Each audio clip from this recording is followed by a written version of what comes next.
Magandang araw po, yan po ay January 1 ng hapon. Dumating po ang aking anak na galing sa Pampanga. Sinurpresa niya po kami at bumili po siya ng konting salo-salo para sa amin. Dahil ubos na po yung pagkain po kagabi, December 31, nung New Year's Eve po. Kaya yan na muna po ang aming pagsasaluhan ngayong araw na ito kasama ang aking anak na galing sa Pampanga. Yan naman po ay January 2 ng gabi dahil member po ng choir ang aking mga anak. Dito po ginanap yung Christmas party po nila. Yan po ang konting salo-salo ng aking mga anak at ang mga member ng choir dito po sa aming baryo. Meron po silang manok, barbecue at carbonara. January 3, 2024 po, yan.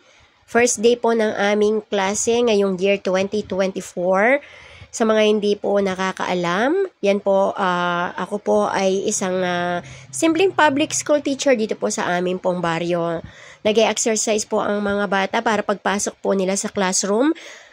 Ma-energy po sila kagaya naming mga teacher. At ayan po ang aming napakagandang school dito po sa aming baryo. Pag uwi po namin ng bahay, sinurpresa ko po ang aking dalawang anak. Bumili po ako ng Pop-It na napapanood ko po sa YouTube. Yan po ay in-order ko pa po before Christmas pero ngayon pa lang po dumating. Alam ko po na sa simpleng regalo ko pong yan ay mapapasaya ko po ang aking dalawang anak. Hindi po mahal ang pagkakabili niyan pero alam ko po para sa mga anak ko, napasaya ko po sila ngayong araw na ito. Yan po si Cheche, tuwang-tuwa po ang aking anak. Talagang nakikita ko po yung tuwa at ngiti sa kanilang mga labi habang binubuksan po ang mga regalo ko po sa kanila ngayong araw na ito. Po, pumapalakpak pa po ang aking anak.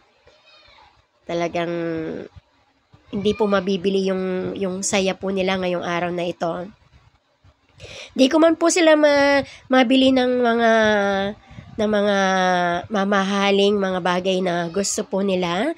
Alam ko po naiintindihan naman po nila na hindi po ganun kalaki ang sweldo po ng isang guro. Kaya yan na muna po, pansamantala ang binili ko sa kanila. Pagdating ng araw, di naman po binibili ang pangarap. Alam ko pong yung tablet po na gustong-gusto ng mga anak ko, mabibili ko rin po. Pero hindi pa po ngayon dahil marami pa pong mga gastusin at hindi ko pa po kayang bilhin yung gusto po nilang tablet. Kung hindi po ako nagkakamali, yan po ay umiilaw. Napapanood din po nila sa YouTube yan. So wala pong libreng baterya, kaya naghanap muna po si tatay ng baterya na ilalagay po sa mga laruan. Sabi po ng aking anak, thank you daw po. Napakasaya po ng aking puso na makita po ang mga batang may ngiti sa kanilang labi sa simpleng bagay, simpleng laruan na aking pong iniregalo po sa kanila. Lalagyan na po ni tatay ng baterya, nakakita na po siya. So, ayan po, nilalaro na po ng mga anak ko ang Pop-It.